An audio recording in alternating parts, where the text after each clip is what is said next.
சொன்னதை செய்கிறார்களா அல்லது சொல்லாததை செய்து கொண்டிருக்கிறார்களா? இது கேள்வி. எங்களை பொறுத்தவரையில சொல்லாத விஷயங்களை அனைத்தையும் செய்து கொண்டிருக்கிறார் இன்றைய முதல்வர் அண்ணன் ஸ்டாலின் அவர்கள்.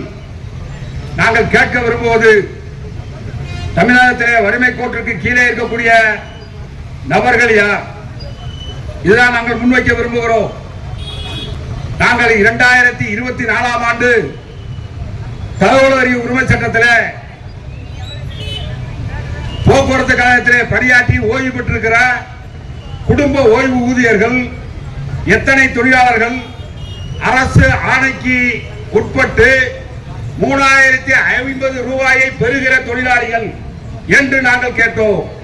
குறைந்தபட்ச ஓய்வூதியம் அடிப்படை சம்பளம் 3050 ரூபாய் வழங்க வேண்டும் என்று சொல்லி அரசாங்கத்துடைய உத்தரவு என்பது இருக்கிறது. இதை இந்த அரசு அமலாக்குகிறதா?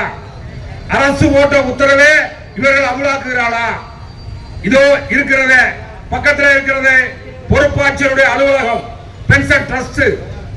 அந்த அலுவலகத்துடைய உயர் அதிகாரி தான் 5 முறை உச்ச நீதிமன்றத்திற்கு சென்று கொண்டே இருக்கிறார். அப்பீல் அப்பீல் அப்பீல் என்று சொல்லி நாங்கள் என்ன கேட்க விரும்புகிறோம் என்று சொன்னால், அரசு போட்டிருக்கக்கூடிய உத்தரவு 3050 அமலாக்கி இருக்கிறீர்களா? இது நாங்கள் கேட்கக்கூடிய கேள்வி. 3050 ரூபாய்க்கு அடிப்படை சம்பளத்திற்கு 119% டிஏ என்று எடுத்துக்கொண்டால் 3629 ரூபாய் வரும். ரெண்டையும் சேர்த்து கிட்டத்தட்ட பாத்தீங்கன்னா 5409 ரூபாய் அவர்களுடைய குறைந்தபட்ச ஓய்வூதியமாக இருக்க வேண்டும். இது இந்த கணக்கில் வர வேண்டிய தொகை. ஆனால் இவர்கள் கொடுக்கக்கூடியது எவ்வளவு வருகிறது? தொகை வருதா? மொத்தம் வர வேண்டிய தொகை 6679 ரூபாய், கொடுக்கிற தொகை 5409 ரூபாய்.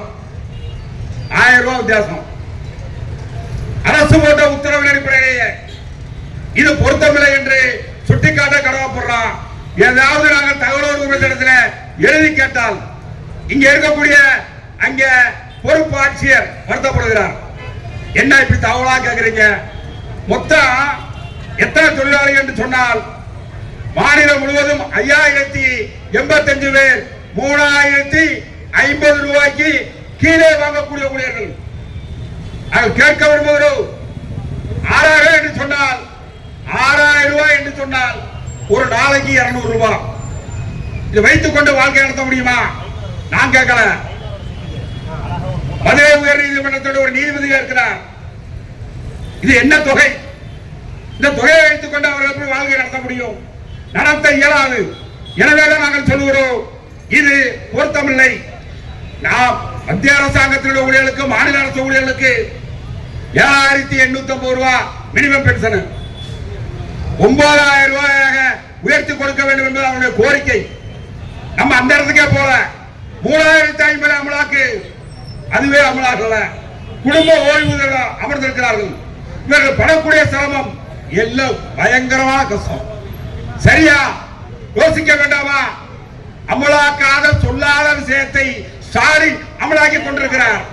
சொன்னதை செய்வோம், சொல்லாததை செய்வோம், சொல்லாத விஷயத்தை செய்து கொண்டிருக்கிறார். கலைஞர் காப்பீடுங்க, ஏழவாழ எல்லா பேருக்கும் உண்டு. இவர்கள் வாங்குகிற ஓய்வு ஊதியம் 5409.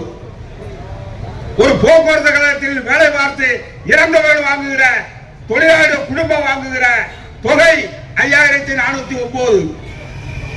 இவங்களுக்கு காப்பீடு திட்டம் இல்லை. ஏன்னா பென்ஷன் வருதா? பென்ஷன் வந்தால் காப்பீடு அமலில் இல்லை. கலைஞர் காப்பீடு திட்டம் இல்லை. பொருத்தமா? எங்க மருத்துவம் பார்ப்பது? மருத்துவ சிகிச்சைக்கு என்ன சொல்றீங்க? இவருடைய சம்பளத்தில் 1128 ரூபாய் பிடித்தம் செய்யப்படும் என்று சொல்லுகிறீர்கள். நியாயமா? ஸ்டாலின் அவர்களே, உங்கள் கேட்க விரும்புகிறோம், இது நியாயமா? நியாயமல்ல. இந்த தொழிலாளிகள் தான் ஆட்சி கட்டிலே உட்கார வைப்பதற்கான சண்டை நடத்திக் கொண்டிருந்தார்கள். இது சரியில்லை. இதே நிலைமை என்பது மாறும் என்பதை இந்த சந்தர்ப்பத்தை எச்சரிக்கை கடமைப்படுறோம். 1000 கோடிக்கு கீழே இருக்கக்கூடியவங்களுக்கு என்ன சொல்றீங்க? 27,000 ரூபாய் ஆண்டு வருமானம் வருது. அவன் எதுக்குமே தகுதி இல்லாத வறுமை கோட்டு கீழே இருக்கக்கூடிய ஊழியர். இவங்களுக்கு 84,000 ரூபாய் வருது. எல்லா சலுகைகளும் இவர்களுக்கு பொருந்த வேண்டும். கொடுக்கப்படுகிறதா? இல்லை. எனவேதான் நாங்கள் சொல்லுகிறோம், இது சரியற்ற போக்கு.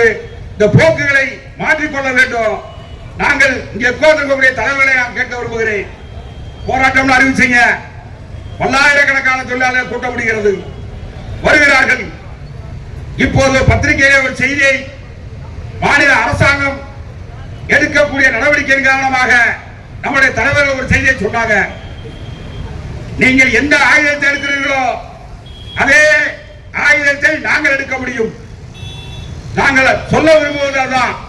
காலதாமதம் என்ற ஆயுதத்தை நீங்கள் எடுத்துக்கொண்டே இருக்கிறீங்க. நாங்கள் இதை அனுமதிக்க முடியாது. இதே கூட்டத்தை அந்த பக்கத்தில் இருக்க பாரிஸ்ல போய் உட்காருங்க என்று தலைவர்கள் சொல்லட்டும். இப்போது நாங்கள் தயார். 5 நிமிஷம் தான். வண்டிகள் நிறுத்தப்படும், பேருந்துகள் ஓட்டம் தடை செய்யப்படும். முடிச்சிருவோம் தோழிய. இல்ல, ஜனநாயகபூர்வமான போராட்டம் தேவை என்ற அடிப்படையில் உட்கார்ந்திருக்கிறோம், விவாதிக்கிறோம், பேசுகிறோம், சுட்டிக்காட்டுகிறோம். அதுதான். எனவே இதை உணர்ந்து கொண்டு அரசு ஓய்வு பெற்ற தொழிலாளர்களை கொல்லாமல், சித்திரவதை செய்யாமல், உயிரோடு புதைக்காமல் உங்களுடைய நடவடிக்கைகள் இருக்க வேண்டும். எதிர்வினையை நாங்கள் விரைவில் தருவோம் என்று சொல்லி வாய்ப்புக்கு நன்றி கூறி விடைபெறுகிறேன். நன்றி, வணக்கம்.